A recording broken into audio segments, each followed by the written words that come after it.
ალბათ ყველას გახსოვთ ის წიგნი სოფელში, ზაფხულში, საკუთარ სახლში ან სხვასთან დასვენების დროს თაროზე რო შეხვდა, აიღე და დაიწყე კითხვა და მონუსხულივით ვეღარ მოწყდი ეს, ვეღარ მოწყდი, ალბათ ყველას გახსოვთ. ჩემი პირველი წიგნიც ესე გურიაში თაროზე ავიღე და დავიწყე კითხვა, იყო დეტექტივი და მას მერე წიგნი ჩემი მეგობარი გახდა.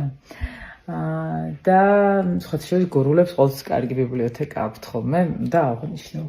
ხო და ახლა აქ რომ მოვდიოდი, მეც მინდოდა რომ ეს ოთახი და მე რა ვთქვა დაგათვალიერებინებთ, თუ კი გაინტერესებთ მომწერეთ.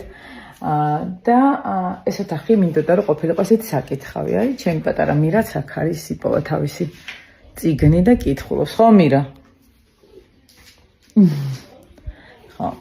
ხო და წვიპა ბიჭს კითხულობ, ხო? ათვალიერებს თან ძალიან ბევრი ნახატები. ხო და მოკლედ იმის თქმა მინდოდა რომ როცა მოვდიოდი და ძველ და ახალ წიგნებს აქ არის კონსტანტინე გამსახურდელი, ძალიან მიყვარს.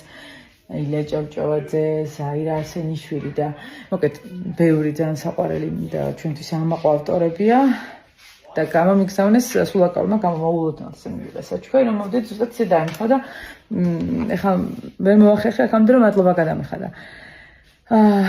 ბექაურის, რომელიც ასევე ძალიან მიყვარს და პატივს ეს არის ურძალშუა, უკვე წაკითხული მაქვს და ძალიან მიყვარს აქაური მოთხრობებია და არ მაქვს წაკითხული სონატა სიმებიანი კვარტეტისთვის, ეს არის კოკა ქამუშაძე.